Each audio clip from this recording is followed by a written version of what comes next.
নমস্কাৰ প্ৰিয় শ্ৰোতাসকল।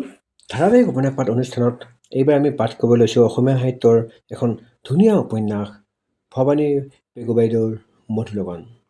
এয়া মধুলগনৰ ২০তম খণ্ড। আছিফ কুৰেশ্বীৰ ওপৰত হাত উঠাইছিল তেওঁ সেইদিনা। মাত্ৰ মানে দুগৰাই নহয়, সেই সময়ত বিয়াৰ আলোচনাৰ বাবে উপস্থিত থকা অন্য ব্যক্তিয়েও মাৰধৰ কৰিছিল আছিফক, অপমান কৰিছিল, গালি গালাজ ককৰ্থনা কৰিছিল। ৰাণীমাই মাথো কাতৰ দুচকুৰে অনুৰোধ কৰিছিল প্ৰেমিক আছিফক গুচি যাবলৈ, তেওঁক পাহৰি যাবলৈ। সেইদিনাৰ বাবে অপমানিত হৈ গুচি গৈছিল আৰিফ কুৰেশ্বী। বিয়াৰ যোগাৰ পুণ্যদ্ৰমে চলি আছিল। ৰাণীমাও মানসিকভাৱে সাজু হৈছিল, কিন্তু মন বেয়া হোৱাৰ বাবে বোধহয় তেওঁ স্বাস্থ্য ভাঙি পৰিছিল। বিয়ালৈ মাত্ৰ কেইদিনমান থাকোঁতেই ৰাণীমায়ে এখন চিঠি লিখিছিল অভয় বৰবৰুৱালৈ। তাৰপিছত কোনো এটা নিশা হঠাতে ঘৰ এৰিছিল ৰাণীমাই। অন্ধকাৰৰ সুযোগ লৈ ওলাই আহিছিল তেওঁ অকলেই, মাক দেউতাকক এৰি, ঋষিক অকলশৰীয়া কৰি। ঘৰৰ গেটৰ মুখতে তেওঁ লগ পাইছিল প্ৰতীক্ষাৰত প্ৰেমিকক। আচৰিত নহয়নে শ্যাম? অতৰ্কিতে বাক্যটো সৰি আহিল ৰাধাৰ মুখেৰে। আচৰিতেই, কাৰণ কাহিনীত ৰাণীমাই ইতিমধ্যে ভাবি চিন্তিয়ে সিদ্ধান্ত লৈছিল বিয়াত বহাৰ। মাক দেউতাক আৰু ঋষিৰ কথা ভাবিয়েই প্ৰেমক ত্যাগ কৰিবলৈও সাজু হৈছিল। আছিফ কুৰেশ্বীক তেওঁ অনুৰোধো কৰিছিল গুচি যাবলৈ। তেনেস্থলত কাহিনীয়ে ক'ৰবাত যেন আঁত হেৰাইছে শ্যাম। বাৰু, দেউতালৈ লিখা চিঠিখনত তেওঁ কি লিখিছিল তুমি জানানে? শ্যামৰ দুচকুলৈ চাই ৰাধাই সুধিলে। শ্যামে খন্তেক চিন্তা কৰি ক'লে, সেই বিষয়ে ময়ো ভালকৈ নাজানো। বোধহয় বিয়া ৰখাবলৈ নতুবা তেনেকুৱাই কিবা অনুৰোধ কৰিছিল তেওঁ অভয় বৰবৰুৱাক। ময়ো ব্যক্তিগতভাৱে তোমাৰ দৰে ভাবোঁ ৰাধা। কাহিনীৰে এইখিনিতে ক'ৰবাত অসম্পূৰ্ণ, কিন্তু কাহিনীকাৰে স্বইচ্ছাৰে নকলে মই অযথা জোৰ দিবওতো নোৱাৰোঁ। হাঁহি এটা শ্যামৰ মুখত বিৰিঙি উঠিল। বুজিছোঁ শ্যাম, বাৰু থাকক, এইবোৰতো অতীত। তাৰপিছত কি হ'ল তাকেই কোৱা। তাৰপিছত আত্মীয় এঘৰত সোমাইছিলগৈ দুয়ো। আছিফ কুৰেশ্বীৰ ঘৰতো নিশাই হুলস্থুল লাগিল, কাৰণ বিয়াৰ দিন তাৰিখ হৈ থকা বিধৰ্মী ছোৱালী এজনীক পলুৱাই নিলে ঘৰৰ একমাত্ৰ পুত্ৰ আছিফে। মাকৰ চিন্তাত অধীৰ হৈ পৰিল। আনফালে মানৱেন্দ্ৰ দুৱৰাও খঙত বলিয়া হৈ পৰিল। এজন মুছলমানে তেওঁৰ একমাত্ৰ ভনীয়েকক অপহৰণ কৰি নিছিল। অপহৰণ বুলিয়েই ধৰি লৈছিল তেওঁ। পুলিচ থানাত অপহৰণৰ গোচৰ দিয়া হৈছিল। বন্ধু বান্ধৱ আত্মীয় স্বজন সকলো আছিল তেওঁৰ পক্ষত। বিচাৰ খোচাৰ আৰম্ভ হৈছিল ইতিমধ্যেই। পলাই ফুৰিছিল প্ৰেমিক আছিফৰ সৈতে ৰাণীমা। বন্ধুসকলো সাজু আছিল তেওঁক সহায় কৰিবলৈ, কিন্তু সেই সহায়ো আছিফে ল'ব পৰা নাছিল, কাৰণ তাৰ বাবে নিশাৰ ভিতৰতেই কৰাব লাগিব ৰাণীমাৰ ধৰ্মান্তকৰণ। ধৰ্মান্তকৰণৰ পিছতহে নিকাহ। শাৰীৰিকভাৱে অসুস্থ ৰাণীমা সাজু নাছিল তাৰ বাবে। আছিফৰ হাতত ধৰি ওলাই আহিলেও ধৰ্মান্তকৰণ তেওঁৰ বাবে সেই সময়ত ভাবিব নোৱাৰা এটা কথা। আৰু এজন সঁচা প্ৰেমিক হিচাপে ৰাণীমাৰ ওপৰত কোনো ধৰণৰ জোৰ জুলুম তেওঁ কৰিব বিচৰা নাছিল। দুদিনৰ ভিতৰতে গুৱাহাটী এৰিছিল দুয়ো। প্ৰথমে গুৱাহাটীৰ পৰা নিউ জলপাইগুৰিলৈ যাত্ৰা, তাৰপিছত ৰেলেৰে জলপাইগুৰিৰ পৰা দিল্লীলৈ। গুৰুত্বপূৰ্ণ কথা, এই সকলোবোৰত ৰাণীমা আৰু আছিফক সহায় কৰিছিল খুদ অভয় বৰবৰুৱাই। দিল্লী গৈ পোৱাৰ পিছত অকণমান মুকলিকৈ উশাহ লৈছিল দুয়ো, কিন্তু তাৰ পিছৰ সময়বোৰ তেওঁলোকৰ বাবে তাতোতকৈ বেছি সংঘাতপূৰ্ণ আছিল। দিল্লীত এখন সাধাৰণ ঘৰত ভাড়া লৈছিল আছিফ কুৰেশ্বীয়ে। গৃহ চহৰৰ পৰা আঁতৰত থকাৰ বাবে ব্যৱসায়ত লোকচান হ'বলৈ ধৰিছিল তেওঁৰ ইতিমধ্যে। মানৱেন্দ্ৰ দুৱৰাৰ ইংগিতত কুচক্ৰান্তও কৰিছিল এচামে। পুলিচৰ ৰেড পৰিছিল আৰু বেআইনীভাৱে চলি থকা সন্দেহত হোটেল বন্ধ কৰা হৈছিল কেইমাহমানলৈ। সেই সকলো সময়ত আছিফ কুৰেশ্বী দিল্লীতে আছিল। আৰ্থিক অনাটনত পৰিছিল দুয়ো। ইফালে তেওঁলোকক বিচাৰি পৰিয়ালৰ ওপৰতো জোৰ জুলুম চলিছিল প্ৰায়ে। পুলিচ থানালৈ ঘৰৰ মানুহক সোধ পোছৰ বাবে বাৰে বাৰে মাতি নিয়া হৈছিল। জোৰ জুলুম ইমানেই বেছি হৈছিল যে এদিন স্কুটাৰ চলাই নামাজ পঢ়িবলৈ যোৱা আছিফৰ দেউতাকৰ ওপৰতো আক্ৰমণ কৰা হৈছিল। সেইবাৰ বয়সস্থ মানুহজনৰ ওপৰত হাত উঠাইছিল খুদ মানৱেন্দ্ৰ দুৱৰাই। মুমূৰ্ষু অৱস্থাত তেওঁক ৰাস্তাতে এৰি থৈ গুচি গৈছিল মানৱেন্দ্ৰ দুৱৰাই। একেৰাহে কম কথা কৈ শ্যামে ৰৈ গ'ল খন্তেকৰ বাবে। বাকবিমূঢ় হৈ ৰ'ল ৰাধা। মাত্ৰ প্ৰেমৰ বাবেই মানুহে ইমান সংঘাত বুকু পাতি লয়নে? ৰাধাই শান্ত সুৰত ক'লে। দুৱৰা আংকলে বোধহয় কেতিয়াও ক্ষমাই নকৰিলে নিজৰ ভনীয়েকক, নহয়নে শ্যাম? কাৰণ ৰাণীমা নামটো কোনোদিন ভুলতেও ঋষি বা আংকুল আণ্টিৰ মুখত শুনা মনত পৰা নাই। এটা নিশ্বাস এৰিলে শ্যামে। সি ক'লে, তুমি ঠিকেই ধৰিছা ৰাধা। এদিন ক'ৰবাৰ পৰা সন্ধান পাই তেওঁলোকৰ দিল্লীৰ ভাড়া ৰুমত ওলাইছিল সেই মানৱেন্দ্ৰ দুৱৰা। সেইদিনাখনো ককায়েকক দেখি ভয়ত মূৰ্ছা গৈছিল ৰাণীমা, আৰু অন্তঃসত্ত্বা ভনীয়েকক দেখি নিজেও বিমূঢ় হৈ অহাবাতে উলটি গৈছিল মানৱেন্দ্ৰ দুৱৰা। সেই সংকটৰ সময়তো আসিফ কুৰেশ্বী আৰু ৰাণীমাক দিল্লীত মাজে মাজে সহায় কৰিছিল অভয় বৰবৰুৱাই। প্ৰথমে বন্ধুৰ পৰা গোপন ৰাখিছিল তেওঁ এই কথা, যদিও পিছলৈ লাহে লাহে মানৱেন্দ্ৰ দুৱৰাক বুজাবলৈ চেষ্টা কৰিছিল। খংবোৰ ইতিমধ্যে কিছু পৰিমাণে হাম কাটিছিল মানৱেন্দ্ৰ দুৱৰাৰ। অপহৰণৰ গোচৰ উঠাই লৈ আসিফ কুৰেশ্বীৰ গুৱাহাটীলৈ অহাৰ বাট মুকলি কৰি দিছিল তেওঁ। কিন্তু কিন্তু মাক দেউতাকৰ ভীষণ আপত্তি সত্ত্বেও ভনীয়েকৰ সকলো বয় বস্তু জ্বলাই শেষ কৰিছিল তেওঁ। ৰাণীমাৰ এখন ফটোও বাকী ৰোৱা নাছিল ঘৰত। ভায়েক কীৰ্তিমানৰ লগতে ৰাণীমাৰো মৃত্যু হোৱা বুলি ঘোষণা কৰি দিছিল তেওঁ। তেতিয়া শয্যাশায়ী বৃদ্ধ দুৱৰা দম্পতীয়ে অসহায়, সময় আৰু পৰিস্থিতিৰ হাতত দুখ লগাকৈ পৰাজিত। মানৱেন্দ্ৰ দুৱৰা তেতিয়ালৈ দ্বিতীয় বিবাহো কৰাইছিল। সেই মানুহজনীকেই তেওঁ বিয়া পাতি আনি পত্নীৰ মৰ্যাদা দিছিল, যাৰ বাবে প্ৰথম পত্নীয়ে ঘৰ এৰি গুচি গৈছিল, অঞ্জুশ্ৰী দুৱৰা, যাক দুৱৰা আংকলে মৰমতে শ্ৰী বুলি মাতে। ৰাধাই ক'লে, অঞ্জুশ্ৰী দুৱৰা ঋষিৰ মাহীমাক আৰু দেৱৰ মাক। য়েছ, সঁচাকৈয়ে আচৰিত ৰাধা। ইমানবোৰ কথা যে তাই জনাই নাছিল।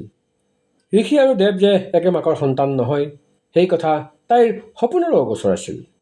ৰাগিনীয়ে জানেনে বাৰু এই কথা? মোৰ ৰাণীমা আৰু তেওঁৰ হাজবেণ্ডৰ কথা কোৱাচোন শ্যাম। ৰাধাই আগ্ৰহেৰে সুধিলে। শ্যামৰ মুখত ফৰকাল হাঁহি এটি বিৰিঙি উঠিল। দিল্লীত থকা অসুবিধাৰ মাজেৰে দিনবোৰ পাৰ হৈছিল দুয়োৰে। তথাপি ভালপোৱা কেতিয়াও কমি অহা নাছিল দুয়োৰে মাজত। দুয়ো দুয়োকে হৃদয় ভৰি ভাল পাইছিল, সন্মানো কৰিছিল, সুখী আছিল ৰাণীমা। কিন্তু প্ৰায়ে স্মৃতি কাতৰত ভুগিছিল তেওঁ। ঋষিলৈ মনত পেলাই বাৰে বাৰে ব্যথিত হৈছিল তেওঁৰ হৃদয়। তেনেবোৰ সময়ত তেওঁক আলফুলে চম্ভালি লৈছিল শ্যামীয়ে। পত্নীক মৰমেৰে বুজাইছিল আসিফ কুৰেশ্বীয়ে। আহিবলগীয়া সন্তানটিৰ কথা কৈ পত্নীৰ মন ভাল লগাবলৈ চেষ্টা কৰিছিল। আৰু তেনেকৈয়ে অক্টোবৰ মাহৰ 10 তাৰিখে তেওঁলোকৰ মাজলৈ আহিল এটি পুত্ৰ সন্তান। ৰাণীমাৰ কোনো ধৰ্মান্তকৰণো হোৱা নাছিল তেতিয়ালৈকে। তুমি জানা ৰাধা? শ্যাম।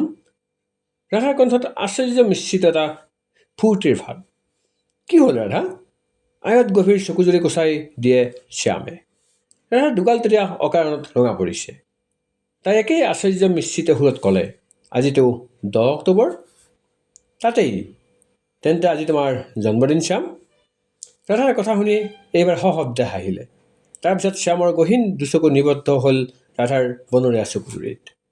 সি গম্ভীৰ সুৰত ক'লে, দেন উইচ মি হেপী বাৰ্থডে ৰাধা। ৰাধাৰ লাজ লাগি গ'ল। বুকুত অনুভৱ কৰিব পৰাকৈ বাঢ়ি আহিল দুৰো দুৰো কঁপনি। Wish you happiest birthday Shyam. Thank you so' much. You made my day Radha. হাঁহিলে শ্যামে। লাজকুৰীয়া হাঁহি এটা লাগিয়েই ৰ'ল ৰাধাৰ ওঠত। দুগালত যেন কোনোবাই আবিৰ সানিলেহি। সেই আবিৰ তিয়াই চিপ চিপকৈ নামি আহিল বৰষুণৰ চেঁচা টোপাল। চিপ চিপকৈ সৰিবলৈ ধৰা বৰষুণ যাকে পাতলকৈ তিয়াই পেলাইছিল শ্যামৰ চুটি নিয়াৰিকৈ কটা চুলি আৰু চাৰ্ট। তিতিবলৈ ধৰিছিল দুয়োৰে মুখ দুগাল। দুয়োজনে বৰষুণত তিতিবুৰি এনেকৈ ঘৰলৈ ঘূৰি গ'লে অসংখ্য প্ৰশ্নবাদৰ সন্মুখীন হ'বগৈ লাগিব। তথাপি যে কথা আধৰুৱা কৰি উঠি আহিবলৈ মন যোৱা নাই দুয়োৰে। আজি শ্যামৰ সৈতে অদেখা অজান এটা অতীতত ভ্ৰমি ফুৰিছে ৰাধাই। সেই অতীত, যি অতীতত জটিলতাৰে মেৰ খাই ৰৈছে শ্যাম ঋষি দেৱহঁতৰ সম্বন্ধ। সেই অতীতেই তাই মুখামুখি হৈছে এহাল প্ৰেমিক প্ৰেমিকৰ সৈতে। কি সংঘাতপূৰ্ণ অথচ ৰোমাঞ্চকৰ প্ৰেমৰ কথা তেওঁলোকৰ। তেওঁলোকৰে প্ৰেমৰ চিহ্ন শ্যাম, ঋষিৰ মাহীমাৰ পুত্ৰ শ্যাম। বহু কথাই নাজানিছিল ৰাধাই। আগতীয়াকৈ গম পোৱা হ'লে অন্ততঃ মই তোমাৰ বাবে উপহাৰ এটাকেই আনিব পাৰিলোঁ হয় শ্যাম। মৃদু আক্ষেপৰ সুৰত ক'লে ৰাধাই। আজি যে তুমি এনেকৈ মোৰ লগত ফুৰিবলৈ ওলাই আহিছা, এয়াই মোৰ বাবে উপহাৰ। বুজিলানে মোৰ ৰাধা? ৰাধাও পলক নজপোৱাকৈ চাই ৰ'ল শ্যামলৈ। ইমান মায়া সনা কিয় তোমাৰ কথাবোৰ শ্যাম? চাওঁতে চাওঁতে বৰষুণৰ পাতল কণিকাই তিয়াই পেলাহি ৰাধাৰ দুচকুৰ পতা। কোমলকৈ কঁপি উঠিল তাইৰ চকুজুৰি। নিজৰ অজানিতেই তাই কৈ পেলালে হঠাতে, মোক ইমান ভাল লগাকৈ কোনেও এনেকুৱা কথা কৈ পোৱা নাই শ্যাম, তুমিয়েই প্ৰথম। দুচকুৰ সমস্ত গভীৰতাৰে শ্যামেও চাই ৰ'ল ৰাধাৰ কম্পিত চকুজুৰিলৈ। সি গম্ভীৰ সুৰত ক'লে, এয়া মোৰ মনৰ একান্ত সঁচা অনুভৱ ৰাধা, আৰু বিশ্বাস কৰা, ময়ো আগতে কেতিয়াও কাকো এনেকুৱা ধৰণৰ কথা কৈ পোৱা নাছিলোঁ। তুমিয়েই প্ৰথম। শ্যামৰ কথাবোৰ সেই আয়ত গভীৰ চকুজুৰিৰ চাৱনিয়ে ৰাধাৰ বুকুৰ কঁপনি তুলিলেহি পুনৰ। সমান্তৰালকৈ আকাশখনো গুজৰি উঠিল দুবাৰকৈ। বৰাপানীৰ বুকুলৈ তেতিয়া লাহেকৈ নামি আহিবলৈ ধৰিছে এখন অস্বচ্ছ বগা বৰষুণৰ চাদৰ। সেই অস্বচ্ছ বগা চাদৰৰ আঁৰেৰে এই পাৰৰ পৰা সিপাৰলৈ ছবি ধূসৰ সেউজীয়া হৈ ধৰা দিছে। ৰাধাৰ অনুভৱ হ'ল, পাতল বৰষুণজাক মূৰত লৈ শ্যামৰ হাতত হাত থৈ এনেকৈয়ে যেন বহি ৰ'ব তাই গোটেই দিন। উপভোগ কৰিব বতাহ, নদী আৰু বৰষুণৰ সুৰৰ সেই সাংঘাতিক যুগলবন্দী। নিজৰ মনৰ ইচ্ছাৰ বিপৰীতে ৰাধাই ক'লে, আমি গাড়ীলৈকে যাওঁ ব'লা শ্যাম, বৰষুণত তিতিবলৈ মন যোৱা নাই মোৰ। তোমাৰ ঠাণ্ডা লাগিছে ৰাধা, ব'লা যাওঁ তেন্তে। দুয়ো হাতত ধৰাধৰিকৈ খটখটিৰে উঠি আহিল। যিহেতু তাৰ পৰাও ওপৰৰ পাৰ্কিং এৰিয়ালৈ এঢলীয়া পকী পথ, গতিকে মিহিকৈ পপাবলৈ ধৰিছিল দুয়ো। বৰষুণজাক কিছু ঘন হৈ অহাত দুয়ো দৌৰা দৌৰিকৈ গাড়ীত উঠি বহি ল'লেহি। দুপাতটাৰে মুচি পেলালে তাই পাতলকৈ তিতা চুলিকোছা। ৰাধাই লাহেকৈ ক'লে, ভাগ্য ভাল আমি সোনকালে উঠি আহিলোঁ। এতিয়া আধা কোৱা কাহিনীটো সম্পূৰ্ণ কৰা শ্যাম। ইয়াতেই নে? I can weight. শ্যামে হাঁহিলে মাত্ৰ। সি পুনৰ নীৰৱ হৈ ৰৈছিল কিছুক্ষণ, যেন সি মনতে আকৌ এবাৰ ভালকৈ জুকিয়াই ল'লে অতীতৰ কথাবোৰ। আৰু ৰাধাই অন্তহীন আগ্ৰহেৰে চাই ৰ'ল তাৰ মুখলৈ। 10 অক্টোবৰৰ দিনা মোৰ জন্ম ৰাধা। মোৰ মা ৰাণী দুৱৰা আৰু দেউতা আছিফ কুৰেশ্বি তেতিয়া আইনগতভাৱে কোনো ধৰ্মান্তকৰণ নকৰাকৈয়ে পতি-পত্নী। মায়ে মোৰ নাম থ'লে শ্যাম, দেউতাই থ'লে শ্বৰীফ, আৰু মই তেনেকৈয়ে হৈ পৰিলোঁ শ্যাম শ্বৰীফ কুৰেশ্বি। মই শ্যাম শ্বৰীফ কুৰেশ্বি। এনে এখন ঘৰৰ পৰিৱেশত শৈশৱ কটাইছোঁ ৰাধা, যিখন ঘৰত ঈদৰ পিছতেই দীপাৱলী মনোৱা হয়, যিখন ঘৰত ধৰ্মগ্ৰন্থ ভাগৱত গীতা আৰু কোৰাণ একেলগে ৰখা হয়। দেউতাই যদি নামাজ পঢ়ে, মায়ে প্ৰতিপুৱা সন্ধিয়া থাপনাত চাকি জ্বলায়। তেনে এটা পৰিৱেশত ডাঙৰ দীঘল হোৱা হিচাপে ধৰ্মক লৈ ইমানবোৰ সংঘৰ্ষ, ঘৃণা আৰু পৰিয়ালকেন্দ্ৰিক সংঘাতৰ বিষয়ে মই অজ্ঞ হোৱাটোৱেই স্বাভাৱিক। দিল্লীৰ ভাড়াঘৰত সম্পূৰ্ণ একক পৰিয়ালৰ মাজত ডাঙৰ হোৱা মই মা দেউতাৰ মুখেৰেই শুনিছিলোঁ বহুবাৰ, মোৰ হেনো সকলো আছে, দাদা দাদী, নানা নানী, মামা মামী সকলো। কিন্তু তেওঁলোকক মই কাকো চিনি নাপাইছিলোঁ। তেওঁলোকৰ লগত মোৰ কথা বতৰা হোৱা নাছিল কোনোদিন। মাজে মাজে দেউতাৰ পৰিয়ালৰ মানুহে ফোন কৰি আমাৰ খা খবৰ লৈছিল। খা খবৰ লৈছিল তোমাৰ দেউতায়ো। মাকে শিকাই দিয়া মতেই মই তেখেতক মামা বুলি সম্বোধন কৰিব ধৰিছিলোঁ, আৰু তেওঁ মোক খুব মৰম কৰিছিলে ৰাধা। মোক শ্যাম বুলিয়েই মাতিছিল তেওঁ। তেওঁৰ বাহিৰে মাৰ অন্য পৰিয়ালৰ কোনেও আমাৰ লগত যোগাযোগেই ৰখা নাছিল। ডাঙৰ হৈ অহাৰ পিছত মই লাহে লাহে কিছু কথা অনুভৱ কৰিব ধৰিছিলোঁ। মাৰ হাঁহি থকা মুখৰ আঁৰৰ দুখবোৰ মই অনুভৱ কৰিব ধৰিছিলোঁ। মই মন কৰিছিলোঁ মা প্ৰায়ে দুখী হৈ ৰৈছিল, এৰি অহা ঘৰখনৰ কথা ভাবি, নিজৰ মাক দেউতাকৰ কথা ভাবি, ঋষিৰ কথা ভাবি। মা দেউতাৰ আলোচনাত মই প্ৰায়ে শুনিছিলোঁ ঋষি নামটো। ঋষি এনেকুৱা আছিল, ঋষি তেনেকুৱা আছিল। মই বুজিব ধৰিছিলোঁ মোৰ বাহিৰেও আৰু কোনোবা এটা আছিল মাৰ জীৱনত, যিয়ে মোৰ মাৰ পৰা মোৰ সমানেই মৰম আদৰ পাইছিল। মই মাক যেতিয়া এই বিষয়ে সুধিছিলোঁ, তেওঁ তেতিয়া খোলা মনেৰে মোক কৈছিল ঋষিৰ কথা। মোৰ মা যে ঋষিৰ বাবে পেহীমা, মই তেতিয়াই জানিব পাৰিছিলোঁ প্ৰথম। তাৰ পিছৰ পৰা মায়ে মোক প্ৰায়ে কৈছিল ঋষিৰ কথা, আৰু মই মন কৰিছিলোঁ যেতিয়াই মায়ে ঋষিৰ কথা কয়, তেতিয়াই আনন্দ আৰু বিষাদ একেলগে বিৰিঙে মাৰ দুচকুত। মই বুজি উঠিছিলোঁ মোৰ দেউতাৰ যেনেকৈ গুৱাহাটীত নিজৰ বুলি অহা যোৱা কৰিব পৰাকৈ এখন ঘৰ আছিল, মাৰ তেনেকৈ একোৱেই নাছিল। জন্ম ঘৰখনৰ দুৱাৰ মাৰ বাবে বন্ধ। চিৰদিনৰ বাবে সেই ঘৰখনৰ পৰিয়ালৰ মানুহে মাক মৃত বুলি ঘোষণা কৰি থৈছিল ইতিমধ্যে। মই মন কৰিছিলোঁ মায়ে প্ৰায়ে চিঠি লিখিছিল, টেলিফোন কৰিছিল সেইখন ঘৰলৈ, কিন্তু কেতিয়াও সহায় নাপাইছিল। এবাৰ নিজৰ ঘৰখনলৈ যাবলৈ মানুহৰ লগত কথা পাতিবলৈ মা আতুৰ হৈ পৰিছিল প্ৰায়ে। তেওঁ চকুলো টুকিছিল, কিন্তু তেওঁৰ কান্দোন আৰু ব্যথাই সেইখন ঘৰৰ মানুহৰ অন্তৰ গলাব পৰা নাছিল। আচলতে ৰাধা সেইখন ঘৰৰ সকলোৰে বুলি মই সাধাৰণীকৰণ কৰাটো উচিত হোৱা নাই, কাৰণ অন্তৰ নগলিছিল কেৱল ঋষি আৰু মানৱন্ত দুৱাৰাৰহে। তুমি আচৰিত মানিবা ৰাধা, ৰোগগ্ৰস্ত হৈ কেইদিনমানৰ অগাপিছাকৈ মৃত্যু হোৱা প্ৰতাপ দুৱৰা আৰু তেওঁৰ পত্নীৰ অৰ্থাৎ মোৰ নাৰায়ণীৰ শেষ ইচ্ছাকো মানৱন্ত দুৱাৰাই অগ্ৰাহ্য কৰিছিল। প্ৰতাপ দুৱৰা আৰু তেওঁৰ পত্নীও হেনো কাতৰ হৈ পৰিছিল নিজৰ জীয়েকক এবাৰ চাবলৈ, কিন্তু তেওঁলোকৰ সেই ইচ্ছা পূৰণ নহ'ল, কাৰণ মানৱন্ত দুৱাৰাৰ অমৃতত ঘৰৰ পৰা আঁতৰি যোৱা ভনীয়েকৰ বাবে তেওঁৰ হৃদয়ত কোনো স্থান নাছিল। মাক দেউতাকৰ মৃত্যুৰ খবৰে ভাঙি পেলাইছিল মোৰ মাক। গুৱাহাটীলৈ তেতিয়াই মই প্ৰথমবাৰ আহিছিলোঁ মা দেউতাৰ লগত। মাক দেউতাকৰ অন্তিম সৎকাৰ তথা পূজা পাতলত চামিল হোৱাৰ অনুমতি মায়ে পোৱা নাছিল। মা কান্দি কাটি বাউলি হৈছিল, কিন্তু অন্তৰ নগলিল মানৱন্ত দুৱাৰাৰ। মাক দেউতাকৰ মৃত্যু আৰু ককায়েক মানৱন্ত দুৱাৰাৰ বাৰম্বাৰ উপেক্ষা আৰু কঠোৰতাই কঠিন কৰি পেলাইছিল মাৰ হৃদয়। ককায়েকৰ প্ৰতি তেওঁৰ মনৰ সকলো ভয়ভীত নোহোৱা হৈছিল ইতিমধ্যেই। নিজ ইচ্ছাৰে ধৰ্মান্তকৰণৰ সিদ্ধান্ত তেতিয়াই তেওঁ লৈ পেলাইছিল। ধৰ্মান্তকৰণৰ পিছতেই সম্পূৰ্ণ মুছলমান ৰীতি নীতিৰে মাজেৰে আমি এজন কাজীৰ উপস্থিতিত অনুষ্টুপীয়াকৈ নিকাহ হৈ গৈছিল। তাৰপিছত আমি গুৱাহাটীতে ৰৈ গ'লোঁ। দেউতাই পুনৰ ব্যৱসায়ত হাত দিছিল। আমি গুৱাহাটীলৈ ঘূৰি অহাত খুব সুখী হৈছিল মোৰ দেউতাৰ সমূহ পৰিয়ালৰ মানুহ।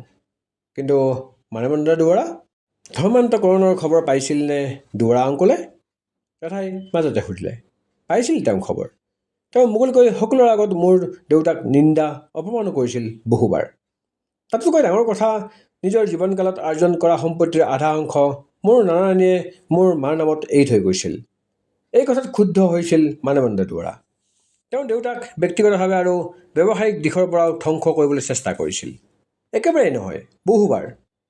তেওঁৰ প্ৰৰোচনাতে এজুম ডেকা ল'ৰাৰ দলে মোৰ দেউতাৰ ওপৰত শাৰীৰিক আক্ৰমণ চলাইছিল, আৰু আৰু সেই ঘটনাই পংগু কৰি পেলাইছিল মোৰ দেউতাক। উফ! গম্ভীৰ হৈ পৰিল ৰাধাৰ দুচকু। মাত্ৰ ধৰ্মৰ নামত ইমানবোৰ সংঘাত, ইমান ঘৃণা। হঠাতে ৰাধাই কৈ উঠিল, মোৰ তোমাৰ মা আৰু দেউতাক লগ কৰিবলৈ মন গৈছে শ্যাম। মোক লৈ যাবানে তোমালোকৰ ঘৰলৈ? সশব্দে হাঁহিলে এইবাৰ শ্যামে। বিষাদৰ ছায়া আঁতৰি মুখখন তাৰ ফৰকাল হৈ পৰিল পুনৰ। সি সুধিলে, are you sure Radha? Yes, I am sure. মোক আজিয়েই এতিয়াই লগ পাবলৈ লৈ যাব পাৰিবানে? ওখ এঢলীয়া পকী পথেৰে গাড়ীখন উঠি আহিছিল লাহে লাহে। ৰাধা আৰু শ্যামৰ সন্মুখত গাড়ীৰ কাষৰ সিপাৰে তেতিয়া বৰ্ষা সিক্ত প্ৰকৃতিৰ চকু জোৰ পেলোৱা লেণ্ডস্কেপ। ওপৰত মেঘে ঢকা আকাশ, মেঘ বৰষুণ আৰু এই মনোৰম সেউজীয়া। এই যে মেঘালয়ৰ আকাশৰে বৈশিষ্ট্য। মূল পথত গাড়ী উঠি গুৱাহাটী অভিমুখে ফোনাই দিলে শ্যামে। সম্পূৰ্ণ সৰ্পিল পথত দৃষ্টি ৰাখিয়ে সি ক'লে, মোৰ মাক লগ পালে তুমি ছাৰপ্ৰাইজ হৈ যাবা ৰাধা। মা আজি ঘৰতে আছে মোৰ জন্মদিন উপলক্ষে। অঁ, আৰু তেওঁ ঘৰত থাকিব দি তুমি মোৰ লগত বাহিৰত ঘূৰি আছাহি? মোক কিয় আগতে কোৱা নাছিলা এই কথা চাম? জনা হ'লে মই আজি নাহিলোহেঁতেন। দুখী দুখী ভাৱ এটা ফুটি উঠিল ৰাধাৰ কণ্ঠত। এনেকৈ কিয় কৈছা ৰাধা? তুমি আহিছা বাবে আজি দিনটো স্পেচিয়েল। ট্ৰাষ্ট মি ৰাধা, তোমাক এনেকৈ লগ পোৱাটোৱে আজি দিনটোৰ শ্ৰেষ্ঠতম উপহাৰ। শ্যামে দ্বিধাহীনভাৱে মনৰ কথা ক'লে। প্ৰত্যুত্তৰত ৰাধাই একো নক'লে। তাইৰ মাথো মুগ্ধ দুচকুৰে চাই ৰ'ল শ্যামৰ চকুলৈ। গহীন হাঁহি এটা শ্যামৰ মুখত তেতিয়াও বিৰিঙি উঠিছে লাহেকৈ। লগতে প্ৰসাৰ হৈ আহিছে থুতৰিৰ টোলটো। বাহিৰত তেতিয়া দুবাল পিতা বৰষুণ। উইণ্ডশ্বিল্ডৰ ওপৰত খহি পৰিছে বৰষুণৰ পানী। ষ্টেৰিঅ'ত মৃদু মধুৰ সুৰত বাজিয়াই আছে এটি ৰোমান্টিক গজল। বেলতলাৰ পকী বাইলেন এটাত সোমাই এখন সুদৃশ্য ডুপ্লেক্সৰ সন্মুখত গাড়ীখন ৰখাই দিছিলহি শ্যামে। গেটৰ খুটাৰ ফলকত লিখা শব্দটো অস্ফুট স্বৰত উচ্চাৰণ কৰে ৰাধাই। মেহতাজ, মেহতাজ, তাৰমানে প্ৰেমৰ চিহ্ন ৰাধা। শ্যামে তাই শব্দটোৰ অৰ্থ বুজাই দিলে। ৰাধাই মূৰ দুপিয়াই দিলে। দূৰ দূৰ বুকুৰে তাই চাই ৰৈ ঘৰখনলৈ। মেহতাজ নামটোৱে যেন সূচাইছে সকলো কথা। অলেখ অযুত বাধাক অতিক্ৰমী এই ঘৰখনত বসবাস কৰিছে এহাল প্ৰেমিক প্ৰেমিকাই। সেই প্ৰেমিক প্ৰেমিকাৰ বাবে এইখন এখন প্ৰেমৰ আলয়। শ্যামে কলিং বেলটো বজাই দিয়াত এগৰাকী বয়সস্থ মহিলা আহি দুৱাৰ খুলি দিলেহি। চুলিত অ'ত ত'ত তেওঁৰ ৰূপালী বৰণ ধৰিছে। মানুহগৰাকীয়ে শ্যামক দেখি উল্লাসিত স্বৰত ক'লে, শ্বৰীফ বাবা, তুমি আহিলা। মানুহজনীয়ে কৌতূহলী চাৱনীৰে শ্যামৰ কাষতে থিয় হৈ থকা ৰাধালৈকো এবাৰ চালে। তেওঁৰ মনৰ ভাৱ বুজি শ্যামে তৎক্ষণাত ক'লে, জেঠা, এয়াই ৰাধা। নমস্কাৰ জনোৱাৰ ভংগীত ৰাধাৰ হাতখন বুকুলৈ উঠিল। মানুহজনীয়েও মিঠা হাঁহিয়েতিৰে প্ৰতি নমস্কাৰ জনালে। তেওঁ ৰাধাক আঠে বেঠে ভিতৰলৈ আনি বহিবলৈ দিলে। আটোম টোকাৰিকৈ সজাই থোৱা বহা কোঠাৰ চোফা এখনত সংকোচ মনেৰে বহি ল'লে ৰাধাই। মা আছে নহয় ঘৰতে জেঠাই? শ্যামে সুধিলে। আছে পাকঘৰতে, মই মাতি দিওঁগৈ ৰ'বা, তোমালোকে বহি কথা পাতাচোন। মানুহজনী খৰখুচিৰে ভিতৰলৈ সোমাই গ'ল। ৰাধাৰ সন্মুখতে বহি ল'লে শ্যামেও। মানুহজনী আঁতৰি যোৱাৰ লগে লগে সামান্য সন্মুখলৈ হালি আহিল সি। তাইক জোকাবলৈ সি ক'লে, তুমি নাৰ্ভাছ হৈছা দেখোন ৰাধা। তাৰ ওঠত বিৰিঙি উঠিল সেই দুষ্ট হাঁহিটো। ৰাধাই দুচকু খোপা কৰি নাৰ্ভাছ হোৱা নাই বুলি মিছাতে মূৰটো লাহেকৈ সোঁৱে বাৱে লৰাই দিলে। ভিতৰি কিন্তু তাইৰ বুকুখন দূৰ দূৰকৈ কঁপিয়াই থাকিল। ৰাধাই মন কৰিলে, খুব শৃংখলাবদ্ধভাৱে সজাই ৰখা হৈছে বহা কোঠাটো। মাৰ্বল খচিত মজিয়াৰ একেবাৰে মাজভাগত পাৰি থোৱা হৈছে এখন আহল বহল দীঘল নুমাল কাৰ্পেট। কোঠাৰ চুকৰ কোণবোৰত বিশেষ কায়দাত সজাই ৰখা হৈছে ওখ ওখ ফুলদানি। তাত বেঙুনীয়া আৰু বগা ৰঙৰ সৰু থোপা থোপা ফুল, পাত আৰু লতা ওলমি ৰৈছে। কাৰুকাৰ্য খচিত শ্ব'কেছৰ ভিতৰত সজাই ৰখা হৈছে বিভিন্ন ধৰণৰ কাঠ আৰু মাৰ্বলৰ প্ৰতিমূৰ্তি। কোঠাৰ দেৱালত মুখামুখিকৈ ওলোমাই ৰখা হৈছে দুখনকৈ ডাঙৰ তৈলচিত্ৰ। আচবাব পত্ৰৰ লগত ৰজিতা খোৱাকৈ কোঠাৰ খিৰিকীত মিলাই লগোৱা হৈছে কোমল মেঘৰঙী ফুলাম দীঘল পৰ্দা। সেই পৰ্দাৰ আঁৰেৰে ভিতৰৰ পৰাই বাহিৰৰ ফুলনিখন বৰ ধুনীয়াকৈ দেখি থাকি ৰাধাই অনুমান কৰিলে, ঘৰৰ ভিতৰত খাদ্যৰ বিবিধ ব্যঞ্জনৰো যেন আয়োজন কৰা হৈছে। বোধহয় শ্যামৰ জন্মদিন উপলক্ষেই অতবোৰ আয়োজন। মাত্ৰ পৰিয়ালৰ মাজতেই পাতিবলগীয়া জন্মদিনৰ এই আয়োজনত তাই বাৰু অবাঞ্ছিত আলহী হৈ আহিল নেকি আজি? উফ, কিহে পাইছিল তোমাক? অস্বস্তি অনুভৱ কৰিলে ৰাধাই। অত্যন্ত উৎসাহেৰে শ্যামৰ মাক দেউতাকক লগ পাম বুলিয়েই আহিছিল, যদিও এতিয়া তাইৰহে চিন্তা হৈছে। এনেকৈ হঠাৎ অহাটো ভাল নাপাবতো পাৰে শ্যামৰ মাক দেউতাকে। তাইৰ অস্বস্তিবিধ মন কৰি শ্যামে হাঁহি মুখেৰে ক'লে, ৰাধা, ইমান চিন্তা কৰিছা কিয়? মই মাক মাতি লৈ আনো ৰ'বা। ৰাধাই লৰালৰিকৈ ক'লে, নেলাগে শ্যাম, তেওঁ নিশ্চয় ব্যস্ত হৈ আছে। অন্য ব্যস্ততা নাই ৰাধা, বোধহয় তেওঁ নিজেই ৰন্ধা বঢ়াত লাগি আছে। আৰু মোক ইয়াত ৰান্ধি থাকিবলৈ তুমি নোকোৱা নেমেলাকৈ হঠাতে ক'লৈ গুচি গৈছিলা ন শ্যাম? কোমল ঘেঁহুবৰণীয়া শাৰী পিন্ধি ওলাই অহা সেই নাৰী মূৰ্তিৰ মুখলৈ কিছুক্ষণ অবাক লাগি চাই ৰ'ল ৰাধা। তাইৰ সন্মুখতে থিয় দিছেহি শ্যামৰ মাক, ঋষিৰ পেহীমা, দুৱৰা আংকুলৰ ভনীয়েক। আৰু ঘপকৈ থিয় হ'ল ৰাধা। বিস্মিত বহল দুচকুৰে তথা লাগি তাই চায়েই ৰ'ল শ্যামৰ মাকৰ মুখলৈ। আৰু তাৰ ঠিক বিপৰীতে ৰাধাক দেখি শ্যামৰ মাকৰ মুখখন ফৰকাল হৈ আহিল। মানুহজনীৰ চকুজুৰিত চিনাকি মোহনীয় হাঁহিটো বিৰিঙি উঠিল। তেওঁ হৰ্ষিত স্বৰত ক'লে, miss Radha, what a pleasant surprise. Ma'am good afternoon ma'am. ভীষণ খুকুতা লাগিল ৰাধাৰ। শ্যামৰ মুখত প্ৰফুল্ল দুষ্ট হাঁহিটো লাগিয়ে আছিল তেতিয়াও। নিজকে মহামূৰ্খ যেন বোধ হ'ল ৰাধাৰ। গুড আফটাৰনুন ৰাধা, বহা বহা। মিছেছ কুৰেশ্বীয়েও নিজেও বহি ল'লে এইবাৰ ৰাধাৰ মুখামুখিকৈ। ৰাধা সসংকোচে বহিল পুনৰ। ভিতৰি লজ্জিতও হ'ল তাই। গুৰুত্বপূৰ্ণ ঘৰুৱা কাম এটা আছে বুলিহে তাই ছুটি লৈছিল স্কুলৰ পৰা। উফ, ধৰা পৰি গ'ল তাই আজি বেয়াকৈ। ইয়াৰ বাবে মাথোঁ শ্যামেই দায়ী। কিয় কোৱা নাছিল সি তাইক এইবোৰ কথা? এতিয়াই যেন সেই বিশেষ ভংগীমাত এডাল ভুৰ উৰাই তাই কৈ উঠিব, চ' মিছ ৰাধা, এয়ে আছিল তোমাৰ গুৰুত্বপূৰ্ণ ঘৰুৱা কাম। কিন্তু ৰাধাই আকাংক্ষা কৰি থকাৰ দৰেই তেওঁ একোৱেই নক'লে। তেওঁ মাথো হাঁহি মুখেৰে ক'লে, তুমি লাজ কৰিছা ৰাধা? নিজৰ ঘৰ বুলিয়ে ভাবি লোৱাচোন। ইয়াত তুমি স্কুলৰ শিক্ষক মিছ ৰাধা নহয়, শ্যামৰ লগত আহিছা। শ্যামৰ জন্মদিন বুলিয়ে আজি ময়ো ঘৰতে আছোঁ। তাৰ ভাল পোৱা কিবা কিবি অকণমান ৰান্ধিছোঁ। আমি সকলোৱে একেলগে লাঞ্চ কৰিম আজি ৰাধা, বৰ ভাল লাগিব নহয়নে? ৰাধাই সন্মতিত মাথো মূৰটোহে লৰাব পাৰিলে, মুখ ফুটাই একোৱেই ক'ব নোৱাৰিলে। আচলতে ছানৰাইজ গ্ৰুপ অফ ইণ্টাৰনেশ্যনেল স্কুলৰ ডাইৰেক্টৰ মিছেছ কুৰেশ্বীয়ে যে শ্যামৰ মাক, সেই আশ্চৰ্যকৰ ভাৱটোৰ পৰা তাই যেন ওলাই আহিবও পৰা নাই এতিয়াও। কিন্তু তাইৰ মনলৈ এবাৰো অহা নাছিল কিয় এই কথা? হাঁহি মুখেৰে কথা কৈ থকা শ্যামৰ মাকৰ মুখলৈ চাই তাই ভাবে, এতিয়া মনত আৰু কোনো সন্দেহ নাই। কিয় এই মুখ, এই চকুজুৰি তাই ইমান চিনাকি চিনাকি যেন লাগিছে? এতিয়াহে তাই বুজি পাইছে, কাৰণ এই মুখখনিৰ সৈতে সাদৃশ্য আছে শ্যামৰ মুখখনৰ, সাদৃশ্য আছে ঋষিৰ মুখখনৰ লগতো। ৰাধাৰ তন্ময়তাত যতি পেলাই শ্যামৰ মাকে ক'লে, ৰাধা তুমি কথা পাতাচোন শ্যামৰ লগতে, নহ'লে শ্যাম ৰাধাক তোমাৰ মিউজিক ষ্টুডিঅ'লৈকে লৈ যোৱা, দুয়ো মিলি কেনেকৈ গোৱাগৈ। তুমিতো কৈছিলা ৰাধাই খুব ধুনীয়া গান গায় বুলি। চিঞৰ মা, মই তাইক লৈ যাম তালৈকে, ফূৰ্তিৰে উঠিল শ্যাম, যেন মাকৰ আদেশটোলৈকে ৰৈ আছিল সি। ৰবা ৰবা, আগতে দুয়ো এই ফলৰ ৰস খাই লোৱা। অকণমান আগত ঘৰৰ দুৱাৰ খুলি দিয়া মানুহজনীয়ে ৰাধা আৰু শ্যামৰ বাবে ফলৰ ৰস আনি দিলে। ট্ৰেখনত সজাই লৈ অনা ফলৰ ৰস ভৰা গ্লাছ দুটা মুগা ৰঙী টেবুলখনত নমাই থলে মানুহজনীয়ে।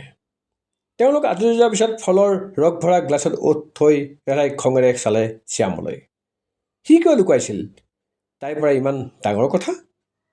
কিন্তু শ্যাম খুব আমোদ পোৱাৰ দৰেই সশব্দে হাঁহি পৰিল সি। ৰাধাইও আৰু বেছি দেৰি খং কৰি থাকিব নোৱাৰিলে। লাহে লাহে সহজ হৈ পৰিল তাই। তাইৰ সন্মুখতে বহি তাইৰ চকুলৈ ঘনে ঘনে চাই থকা শ্যামৰ চকুত চকু পৰাত পুনৰ সলাজ ভাৱেহে তাইক আগুৰি ধৰিলেহি। ব'লা ৰাধা, মোৰ সৰু হোম ষ্টুডিঅ'টোকে এবাৰ চাই আহি। ব'লা। শ্যামৰ পিছে পিছে ৰাধা উঠি আহিল খটখটিৰে। শ্যামৰ আহল বহল কোঠাৰ লগতে সংলগ্ন তাৰ সৰু মিউজিক ষ্টুডিঅ'টো। মিউজিক ষ্টুডিঅ'টোত উৎসাহেৰে চকু ফুৰাই চালে ৰাধাই। তাত ধুনীয়াকৈ সজাই থোৱা আছে কম্পিউটাৰ, এটা ওখ ষ্টেণ্ডত মাইক্ৰফোন, হেডফোন, কেইবাবিধো কেবল, পপ ফিল্টাৰ ইত্যাদি। কোঠাৰ দেৱালত ওলমাই থোৱা আছে তাৰ ক'লা গীটাৰখন আৰু তাৰ তলতে এটা ড্ৰাম ছেট। দেৱ ইয়ালৈ প্ৰায়ে আহে ৰাধা, সি আহিলে আমি দুয়ো ইমানেই গান বাজনা কৰি ফূৰ্তি কৰোঁ। মিউজিক ষ্টুডিঅ'ত ৰাধাৰ দুচকু কিন্তু নিবদ্ধ হ'ল কাছৰ ফ্ৰেমৰ সেই আবদ্ধ ফটোবোৰতহে। এখনত শ্যামৰ মাক দেউতাকৰ যুগ্ম ফটো, আন তিনিখনত শ্যামৰ ফটো। বগা টি চাৰ্ট, খাকী ৰঙৰ পেণ্ট পৰিহিত শ্যাম ঘোঁৰাৰ ওপৰত। আনখন ফটোত ডাঠ সেউজীয়া ৰঙৰ ডেকৰেটেড ইউনিফৰ্ম আৰু টুপি পিন্ধি হাতত দীঘল তৰোৱাল লৈ শ্যামে এজন জেণ্টলমেন কেডেটৰ ৰূপত। ৰাধাৰ ঠিক কাষতে থিয় হৈ শ্যামে ক'লে, এইখন মিলিটাৰী একাডেমীৰ পাছিং আউট পেৰেডত তোলা ফটো ৰাধা। সেই পেৰেডত আমাৰ বেটছৰ জেণ্টলমেন কেডেটৰ গ্ৰুপক লিড কৰাৰ দায়িত্ব পাইছিলোঁ মই। ৰাধাৰ মুগ্ধ দুচকু এইবাৰ নিবদ্ধ হ'ল আন এখন ফটোত। এই ফটোখনতো ইউনিফৰ্ম পৰিহিত শ্যাম, মূৰত টুপি আৰু কান্ধত লাগি আছে পদমৰ্যাদাসূচক প্ৰতীক, পঞ্চমুখী তৰা আৰু অশোক স্তম্ভ। এই শ্যামৰ বৰ্তমান পৰিচয়, মেজৰ শ্যাম শ্বৰীফ কুৰেশ্বী। ৰাধাই ফটোখন হাতত লৈ উৎসুকতাৰে ঘূৰি চালে শ্যামলৈ। তাই সুধিলে, তোমাৰ দেউতা এজন বিজনেছমেন শ্যাম, ছানৰাইজ গ্ৰুপৰ হোটেল আৰু স্কুলৰ স্বত্বাধিকাৰী। তুমি আৰ্মি অফিচাৰ কেনেকৈ হ'লা শ্যাম? ৰাধাৰ দুচকুৰ সৰল উৎসুকতালৈ চাই শ্যামে হাঁহিলে মাত্ৰ। কাঁচ খুলি চেল্ফৰ পৰা শকত ভলিউমৰ এখন এলবাম উলিয়াই সি ৰাধালৈ আগবঢ়াই দিলে। তাৰপিছত ক'লে, আগতে এই ফটোবোৰ চাই লোৱা ৰাধা। ৰাধাই তেতিয়া আগ্ৰহেৰে এলবামৰ পৃষ্ঠা লুটিয়াব ধৰে আৰু তেতিয়াই শ্যামে তাইৰ হাতত ধৰি কয়, এনেকৈ নহয়, মোৰ লগত আহা ৰাধা। ক'লৈ? মোৰ প্ৰিয় ঠাইটুকুৰালৈ। প্ৰিয় ঠাইটুকুৰা? শ্যামৰ পিছে পিছে তাৰ সৰু হোম মিউজিক ষ্টুডিঅ'টোৰ পৰা ওলাই আহিল ৰাধা। সি ৰাধাক তাৰ কোঠাৰ লগত সংলগ্ন বেলকনিটোলৈকে লৈ আনিলে। কোমল মেৰুণ ৰঙী কুচন পাৰি থোৱা কাঠৰ আৰামী চকী এখনত সি ৰাধাক বহিবলৈ দিলে আৰু নিজেও বহি ল'লে তাইৰ সন্মুখতেই ৰাধাৰ মুখামুখিকৈ। ৰাধাই মুগ্ধ দুচকুৰে এবাৰ চৌপাশে চালে। বাহিৰত সেমেকা পৃথিৱী, ওপৰত গোমা আকাশ, লগতে চিপ চিপকৈ সৰি থকা বৰষুণ এজাক। বেলকনিৰ পৰা সামান্য বাহিৰলৈ ওলাই অহা ছাদত কেইবাটাও ৰঙীন ফুলৰ টাব। চিপচিপীয়া বৰষুণে তিয়াই পেলাইছে ফুলৰ কোমল পাপৰিবোৰক। নাকত লাগিছেহি সেমেকা সুঘ্ৰাণ। দীঘলকৈ উশাহ এটা বুকুলৈ উজাই ল'লে ৰাধাই। তোমাৰ প্ৰিয় ঠাইটুকুৰা মোৰো খুব ভাল লাগিছে শ্যাম, তাই উচাহাৰে ক'লে। তোমাৰো ভাল লাগিছে ন? মই ইয়াতে বহি তোমাৰ সৈতে কথা পাতোঁ ৰাধা। কি ক'লে সি এইমাত্ৰ? ৰাধাই চাওঁ নাচাওঁকৈ শ্যামলৈ চালে। তেতিয়া দুষ্টামি ভৰা হাঁহিটোৰ ঠাইত শ্যামৰ মুখত বিৰাজ কৰিছে সি প্ৰশান্ত গম্ভীৰতাই। সেই আকুল দুচকুৱে একেথৰে চাই লৈছে ৰাধাৰ দুচকুলৈকে। একে গম্ভীৰ সুৰত সি পুনৰ ক'লে, মই ইয়াতে বহি মোৰ একান্ত অনুভৱবোৰৰ সৈতে কথা পাতোঁ ৰাধা। তুমিতো জানাই মোৰ অনুভৱবোৰত মাত্ৰ তুমিয়ে আছা। তুমি বুজিছা নহয় ৰাধা? থতমত খালে ৰাধাই। এক গৰম অনুভৱে ধুৱাই গ'ল ৰাধাৰ কাণ দুগাল। উত্তৰত তাই একো ক'ব নোৱাৰিলে। আনকি শ্যামৰ মুখলৈকেও তাই থিৰেৰে চাই থাকিব নোৱাৰিলে। নিজকে সহজ কৰিবলৈ ৰাধাই তলমূৰকৈ এলবামৰ পৃষ্ঠাত চকু থলায়। তাকে দেখি সেই সুদৰ্শন মুখমণ্ডলত স্মিত হাঁহি এটি বিৰিঙি উঠিল পুনৰ। সি ধীৰ সুৰত সৰুকৈ ক'লে, তুমি মোৰ কথাৰ উত্তৰ নিদিলা ৰাধা? উত্তৰ? ৰাধাৰ বুকুখন এবাৰলৈ কঁপি উঠিল পুনৰ। উত্তৰ দিয়া জানো জৰুৰী? শ্যামে নিজেই বুজি ল'ব নোৱাৰেনে বাৰু এই কথাবোৰ? ভাগ্য ভাল ৰাধাৰ, তাই উত্তৰ দিবলগীয়া নহ'ল। কাৰণ তেতিয়াই গেটত গাড়ীৰ হৰ্ণ বাজিছিল আৰু খোলা গেটেৰে এখন গাড়ী সোমাই আহিছিল। ৰাধাই দেখিলে গাড়ীৰ সন্মুখৰ চিটত বহি থকা ওখ মানুহ এজন ওলাই আহিছে। সেয়া মোৰ দেউতা ৰাধা, শ্যামে ক'লে। নিঃসন্দেহে সেই ওখ পাখ সৌষ্ঠৱ শৰীৰৰ অধিকাৰী ব্যক্তি শ্যামৰ দেউতাকেই হ'ব লাগিব। ৰাধাই মন কৰিলে। ৱাকাৰৰ সহায়ত খুব লাহে লাহে খোজকাঢ়ি সোমাই আহিছে শ্যামৰ দেউতাক। মুখখন তেওঁৰ ভাগৰুৱা। তেওঁৰ ভৰিখনলৈ চাই মনটো সেমেকি উঠিল ৰাধাৰ। দেউতা অকণমান ৰেষ্ট ল'ব এতিয়া, তাৰপিছত আমি তললৈ যাম। তোমাক দেউতাৰ লগতো চিনাকি কৰাই দিম ৰাধা। অ'কে। ৰাধাই পুনৰ মনোযোগেৰে লুটিয়াই গ'ল এলবামৰ পৃষ্ঠা। তেন্তে এখন ফটোত তাইৰ দুচকু ৰৈ গ'ল হঠাতে।